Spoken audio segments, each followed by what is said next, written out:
Friends, ఇప్పుడు అందిన వార్త కారు పల్టీలు, భారీగా డబ్బులు, రాష్ట్రమంతా షాక్ అంటూ వార్తలు అయితే వస్తున్నాయి. మరి దాని గురించి వీడియో చేయడం అనేది జరుగుతుంది. ఫ్రెండ్స్, దయచేసి లైక్ చేసి, షేర్ చేసి, సబ్స్క్రైబ్ అయితే చేసి మరిన్ని లేటెస్ట్ అప్డేట్స్ కోసం అయితే బెల్ ఐకాన్ అయితే క్లిక్ చేయండి. ఫ్రెండ్స్, అయితే ఎన్నికలకు కొన్ని గంటలు మాత్రమే మిగిలి ఉండడంతో నగదు పంపిణీపై ప్రధాన పార్టీలు దృష్టి సారించాయి. దీంతో పోలీసుల తనిఖీలో నోట్ల కట్టలు బయటపడుతున్నాయి. తెలంగాణలో హాట్ సీట్గా మారిన ఖమ్మం పరిధిలో అభ్యర్థుల సైలెంట్గా తరలిస్తున్న నగదు యాక్సిడెంట్లో కారణంగా బయటపడింది.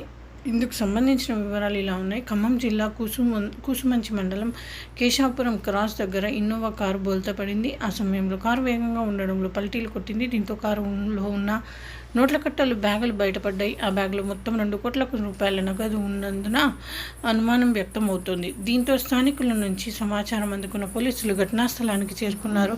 కారు నగదును పరిశీలించి విచారణ చేపట్టారు. ఎన్నికల వేళ ఇంత డబ్బు ఎక్కడికి తరలిస్తున్నారు, ఎవరు తరలిస్తున్నారు అన్న కోణంలో విచారణ చేస్తున్నారు. ఎన్నికల్లో ఓట్ల కోసం పనిచేందుకే ఈ నగదును తరలిస్తున్నారనే అనుమానాలు సర్వత్రా వ్యక్తమవుతోంది.